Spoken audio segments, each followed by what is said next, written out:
So Lara, today we are looking at some news article, right? Yes. Because we're between episodes 31st of August and 16th of September. So we already did one episode with David Tiang, which I find quite interesting. But we have certain elements we want to continue in the next part. So that will be next. But in between, we are trying to look at some of the news. And I think the National Day and Malaysia Day episode, we are really looking at self-determination, decentralization. So these are the news that continue to interest me. And maybe let me begin by, yesterday I just went to cinema to watch a movie, and I was surprised to see that there was an advertisement on Madani, and PMX even spoke a few lines.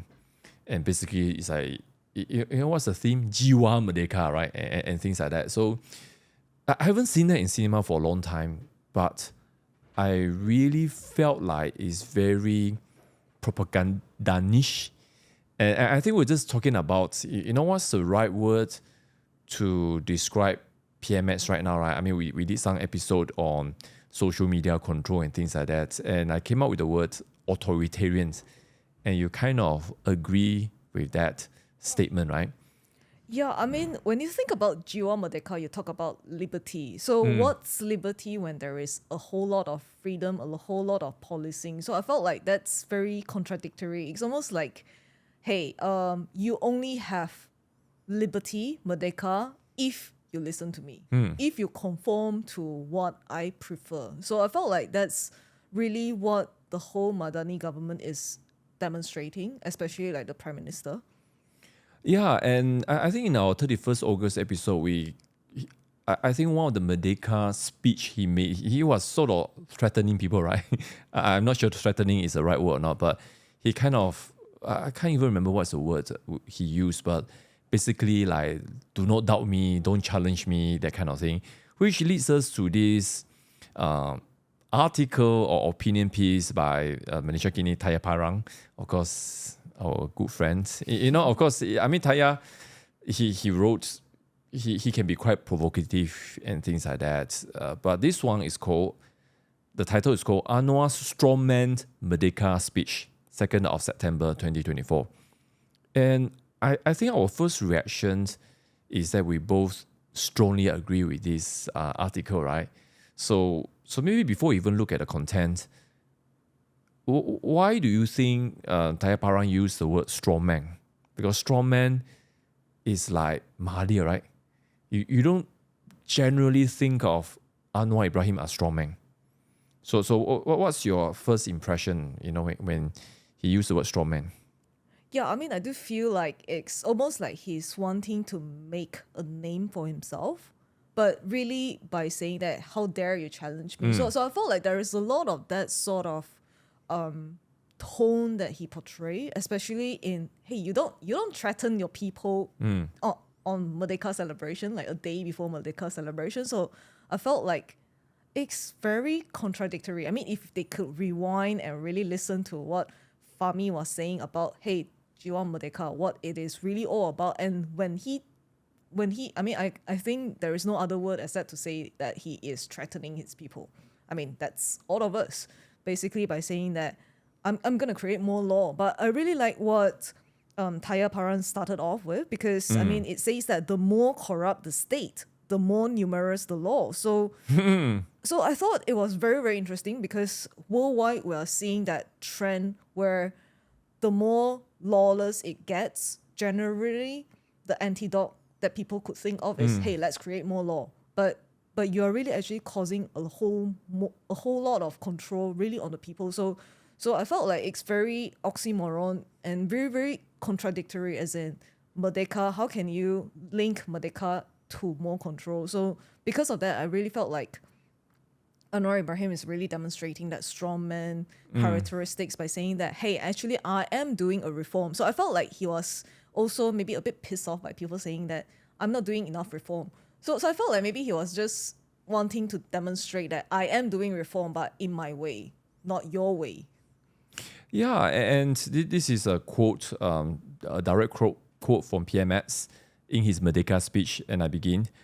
We will use all of our power and strength. If insufficient, we will amend laws add on legal provisions, take action so that the country remains safe and can rise as a powerful nation in the region and the world. And Tayaparan said this is a vintage strawman rhetoric. Sounds more like Mahathir, sounds more like Lee Kuan Yew and things like that. And I guess for me, it is a disappointment because, yes, Anwar came from UMNO. Anwar was roped in from Abing and things like that. We know his partnership with Mahathir and things like that. But then the whole Reformasi thing, he was thrown into prison 2 times and he wanted so much to be Prime Minister and couldn't get. And even before the last GE, remember? Not the last GE, 2018. 2018, he was still in prison and they brokered a deal. But the last general election, things were breaking apart already in the Pakatan Harapan camp. And then finally they overcame. So because of that, you would think that he is more of a reformer. But so far, we haven't seen a lot of the fruit of reformations. And I guess, we can come back to this article a bit later. But one of the recent events is, of course, the charge against former Prime Minister Muhyiddin of the Sedition Act, and which is very interesting because it has always been Pakatan, Rakyat and Harapan, since 2014. Their platform has been, we need to abolish Sedition Act, because so many of their members were charged with Sedition Act, including the late Kapau Singh. And so what do you think of all these things? No, we were just discussing this before this whole recording, and really, the Sedition Act, we were talking about that actually it's an inherited system from the British. So it's quite interesting because, this is an act that was put in place by the British where you do not challenge the crown. But if we look at the similarity between Malaysia and even the British system as well, both are having constitutional monarch. So, but what we really don't have here is actually the sort of liberty where, I guess because, both are actually the head of the religion of each nation, and yet you see that it's almost like it's synonymous with race here. The race and religion is almost like you can't break the two apart. So I felt like because of that, how can we actually apply the Sedition Act here? Because if you say that, it felt like it's almost very convenient to just continue leaving it in for the current regime that actually was very much against this whole thing. And since you mentioned about race and religion, do you notice with Sedition Act and also the other infamous act, of course, is what we call the Atta Sakit Hati, right? Which is, I think, the Multimedia Communication Act. That one is even more vague, right? It's like if you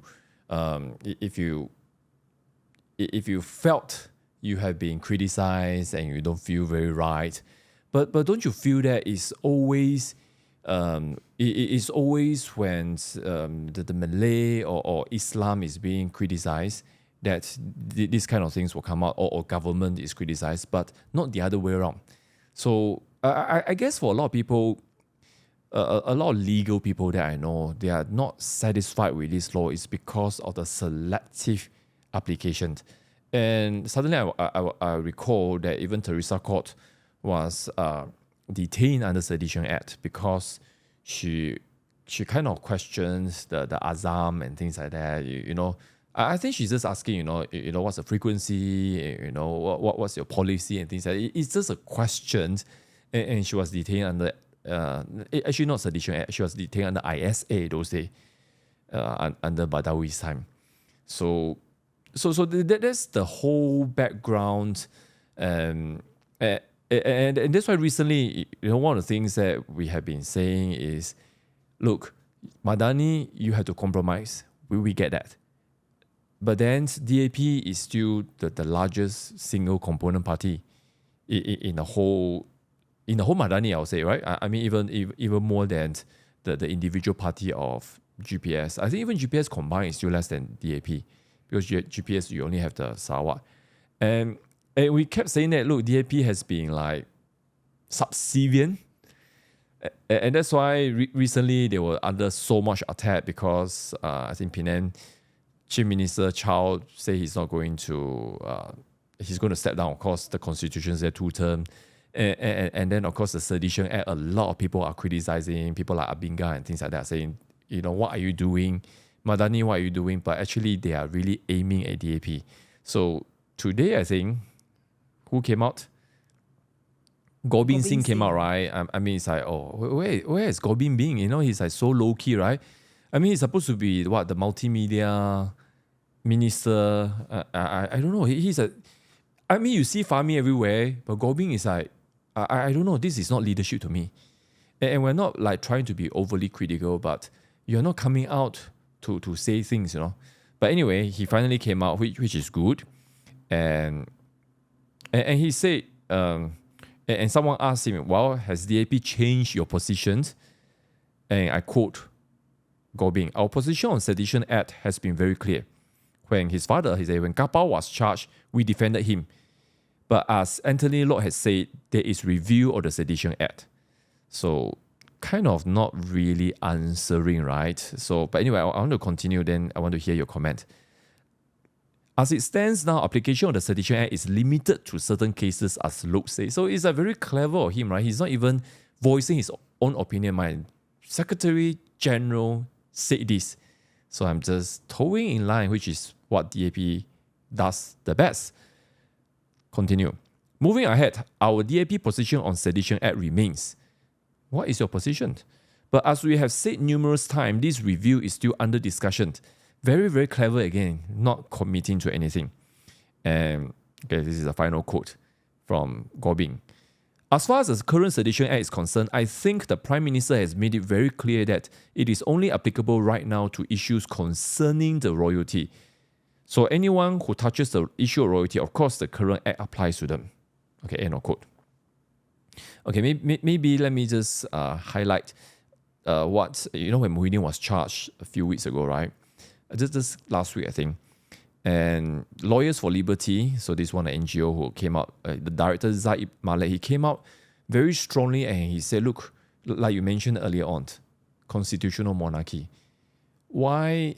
Now, of course, what Muhyiddin said is a bit different, right? He kind of insinuated some incompetency, I don't know, or favoritism. Well, could you charge it under defamation, for instance? Yeah, I guess. Well, royalty defamation, that would be very interesting, right? Because I would imagine a royal, especially someone like Argon like that, there will be a presumption that your reputation is tip-top. So if Argon sue someone like Muhyiddin, then I think it will be the burden will be on Muhyiddin to prove that he didn't tarnish the reputation. That would be very interesting, but of course people might be afraid of the backlash. It's like you're using your royal positions. But of course, if they sue Muhyiddin, I don't think there'll be such a backlash because it's like kind of, giant versus giant kind of thing, right? You're not oppressing a normal citizen. Yeah, I mean, because the first thing that came into my mind was Johnny Depp versus Amber Heard case. I mean, I felt like it's I mean, in a way, it's like giant versus giant. I mean, you have the popularity test and things like that. So in the same way, I just felt like maybe defamation would be a more accurate term, as in like, hey, you are saying things that imply that I am incompetent here. So I felt like it's more like my name, my reputation really is being tarnished here. So why using Sedition Act? So I mean, if it's not a good enough law, shouldn't we review it and actually really do away with it? So rather than just giving a very vague answer that, hey, we are actually doing some review, but God knows when it's going to be reviewed, It's very interesting, since we talk about the 3R issue, and Gorbin was saying that while we defended Kapau, but he didn't really say whether he still believed that the 3R issue shouldn't be under Sedition Act, because Kapau Singh, remember, was charged with his statements that questioned Sultan Azlan Shah's decisions during the Perak constitutional crisis.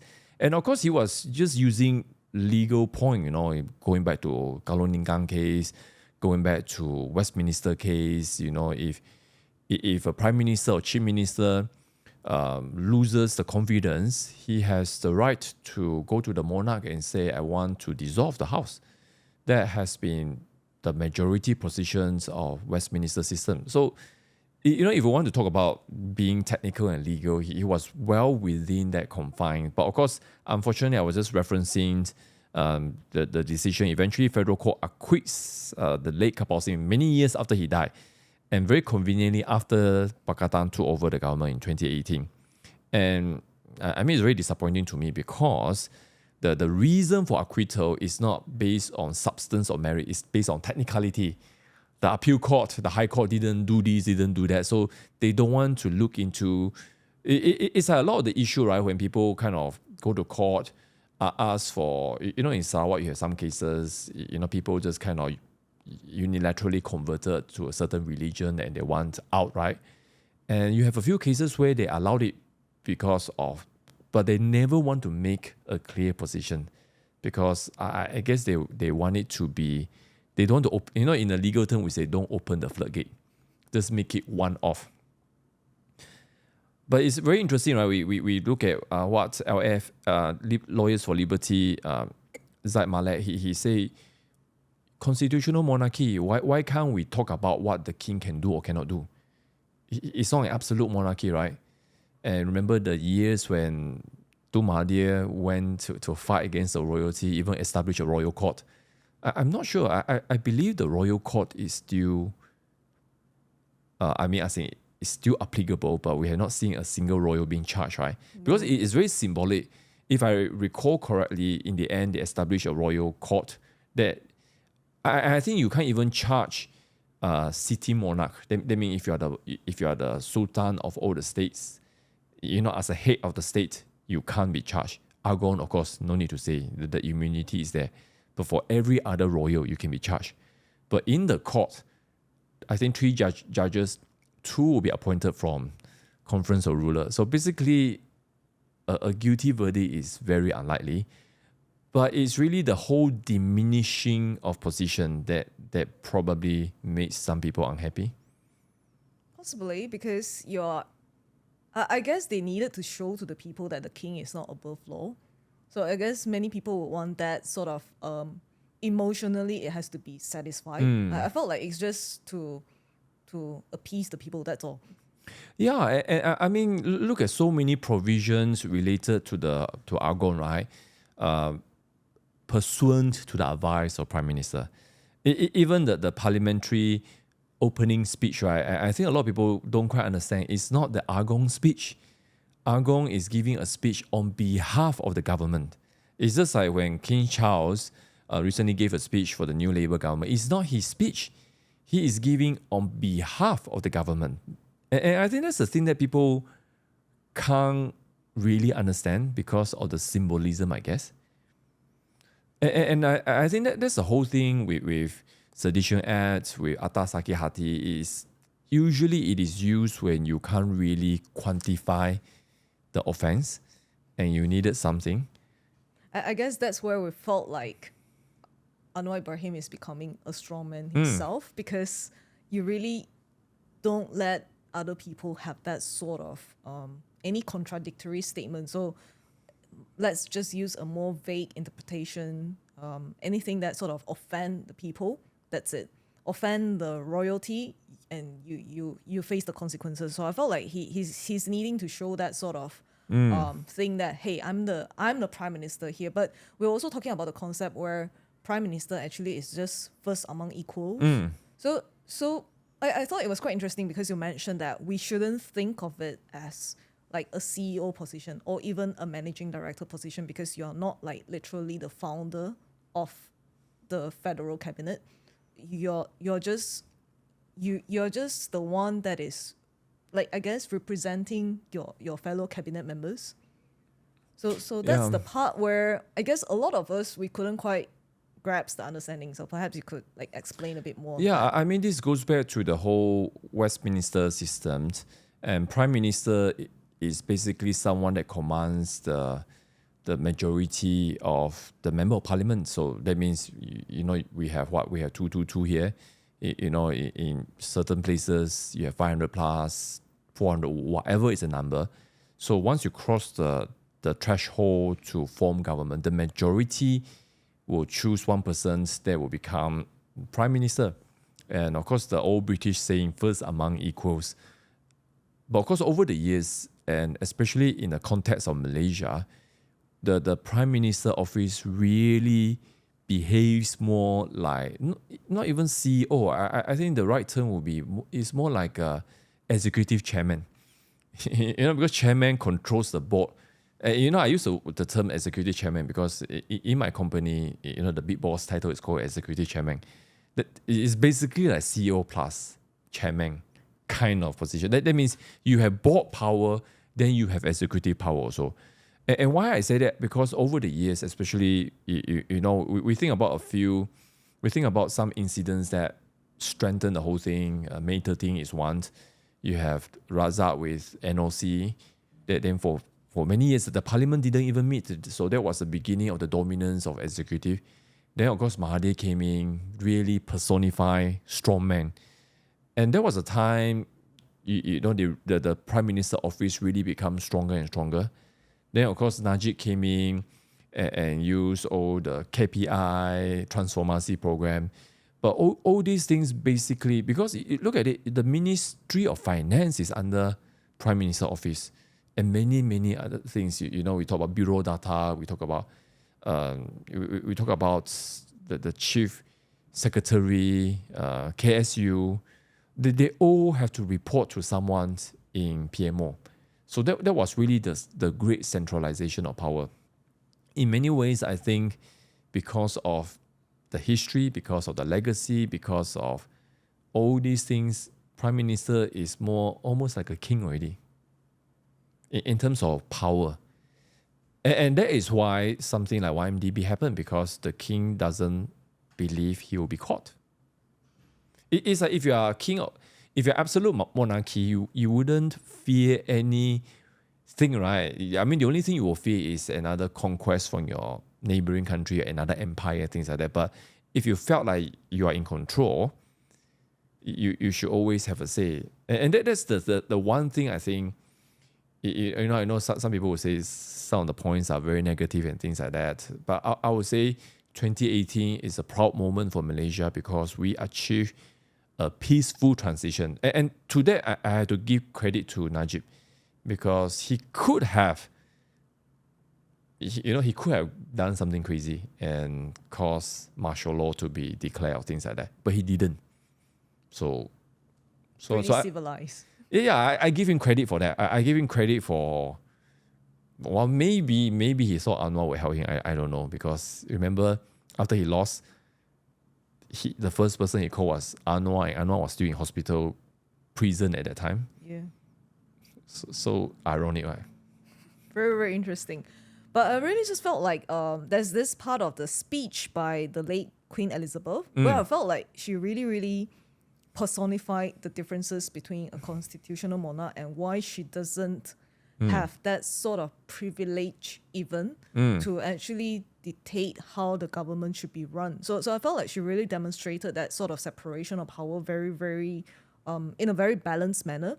She said, because this was a speech that she gave back in the banqueting house in London in 1997. So she said that despite the huge constitutional difference between a hereditary monarchy and an elected government. So it's very interesting. So it's almost like, hey, one is inherited and one is an elected government. So in reality, the gulf is not so wide, but she actually mentioned that is in a context where in its different way, it exists only with the support and consent of the people. So in the same way, yes, the constitutional monarch, you have the support from the people, the consent from the people, and that works in the same manner as an elected government as well. And she continued on with this. That consent or the lack of it is expressed for you, Prime Minister, through the ballot box. Yep. So it is a tough, even brutal system, but at least the message is a clear one for all to read. And for us, a royal family, however, the message is often harder to read, obscure as it can be by different rhetoric or even conflicting currents of public opinion. So I felt like she really gave a very balanced view whereby, yes, as much as we want to be relevant to people, although that's the trend. I mean, I think even what we are experiencing here, the constitutional monarch and even King Charles himself as well, that they are more prone to progressive ideas where they just felt like we needed to be a bit more relevant. But even then she was saying this, that, hey, we have to separate ourselves from the public opinion. We can't be bogged down by all this thing because we are really not elected here by the people. So you elect the people through the ballot box. So I felt like she really gave that sort of balance where I guess that's what we are hoping to see in Malaysia as well. Yep. And yeah, exactly. And we're just talking about the difficult times that we are facing in terms of mounting national debts and all these issues that is happening, and instead of encouraging everyone, let's work together, let's do certain sacrifices, and which is another article that I've been seeing, and this one is now this is an opinion piece in FMT, right? And so this guy is called K. Katigurans, and now he of course he came more from the Silicon Valley perspective, and he wrote about Bitcoin and things like that, which is very interesting because the whole, people who are more into crypto and Bitcoin, they have a different understanding, not say different understanding, different way of looking at national debt.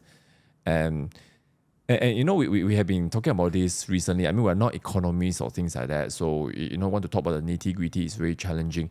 But he wrote a 2-part, but this is part 2 just released today actually, and it's called "Diffusing Malaysia 1.5 Trillion Debt Time Bonds." And of course we have seen example like Greece, like South Korea in 97. IMF come in, and this is very tough life. You have one generation totally. So it's like if you want to use the traditional way, I mean, of course, it's true. Right? If you want to reduce debt, you have to spend less. But what if you already have all these budget and things like that? Then you start to say, we cut on public transport and things like that. Then you're making life not so good. But he talked about, which is similar, but the spirit is different. He said you have to spend prudently and you eliminate wastage, which is a bit different because it is I can see like for example, you have some in Malaysia, elimination of subsidy. We know it's a bullet that we have to take sooner rather than later, because you can't continue to spend a large chunk of your finance on subsidy. So that will take time to adjust. But then you have other things like, are you trying to help people, or are you very mean? You talk about, we work in, I personally work in legal, in compliance and things like that. And we can just see like Inland Revenue, like authority, they are very, very ruthless in their collection. And I personally believe they're getting instruction from the government. But this is the thing, right? I mean, you want to, you can go after the people and say, you cannot spend this, I'm going to be very, very strict with you and things like that.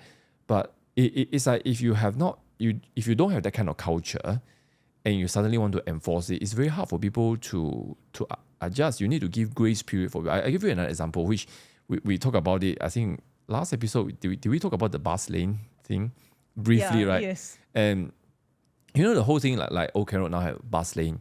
And the whole idea of bus lane is they copy from Singapore. You see, a lot of ideas you copy from Singapore just cannot be used here. Why? Because Singapore, maybe 90-95% people use public transport and it's so efficient. Every place is 5-minute walk. So I really believe when government do the bus lanes and people complain, they say, we don't care, because we are doing it for the good of all of you. We want people to take public transport. So basically their mindset is we're going to force people to take public transport. But you see, this doesn't work in Malaysia because, I mean, if you go to work and you need to spend like 50 minutes on public transport and another 40 minutes walking to and fro, it's just not feasible for a lot of people. And those of you who know Old Kent Road, the public transport is just crap. We are not even like Puchong, we're not even like Suban, we're not like PJ, where the LRT, everything are quite good. Not quite good enough, compared to Singapore and Tokyo. I mean, you have some friends who stay in PJ. Some people can take LRT, but most cannot. They still need a segments that they drive or someone drop them. But in Old Kent Road, it's nearly impossible. The only MRT station is Kuchai Lama, and the next one is Bansa. It's like so ridiculous. So this is the thing that I feel government will be like, okay, we need to control wastage, so invoicing. But they are not doing it with enough heart, I feel. They are not doing it with enough care. I'm not saying don't be strict and things like that. If you break the law, yes. But it's just a very kind of my way or the highway kind of reinforce the whole strongman, authoritarian kind of, what PMS is doing. I mean, this is my feeling of it. In this show, we always try to look for the positive, right? But it just felt like this year, like the Badani government is kind of disappointing so far. Yeah, I mean, hopefully, well, there is still second opportunity, I suppose. And that's why I think, I think maybe this is a good time for us to wrap up and kind of preview the next episode we're going to do. We're going to bring back David Tian again because actually the last episode, I think the last part, we sort of some technical errors. So it wasn't recorded. But actually we were talking about, what's the thing? The hope. I mean, what sort of changes do you want to see? The changes, but we're talking about local election. Yes. And I think local election is really, really, really interesting because it will really test whether you want to be involved or not. Because now people say, just I know we kind of talk about KL, let's just have this because we only have one election. But I think when you give people a say over the longgang, the road, then it's like, hey, suddenly they feel like, like bus lane issue should be a local election issue because if most of the people, because Prime Minister recently came to Taman Desa also, and launched a Madani house, and he said, I'm not going to allow the elite to stop. It's like, what elite are you talking about? I believe so many people, I think even you talk about M40, B40, but many of them are also not able to use public transport to go to work because it's just not there. Where's the care? So, I really feel like local election could be something that allowed the transition for people to take more responsibility. Because if at the local level people can be responsible, then you don't need big government, right? There will be the steps for big government to retreat. But the challenge is always people are addicted to power, right? Yeah, I mean, of course. So any concluding point you want to make, regarding this strongman? I mean, I know we kind of go all over the place and, just in the spirit of Merdeka and Malaysia Day. Anything that you want to add before we kind of finish here? No, I really hope that people will actually be more vocal about it. As in because you actually voted this government, and if you're unhappy, you should voice out. I mean, you shouldn't be just continuously be silent about this whole thing and just really like, hey, we know there is a certain form of compromise that we do definitely have to take. I mean, as in each one of us, we have to bite the bullet because that's not the fact is that's the government that has been elected.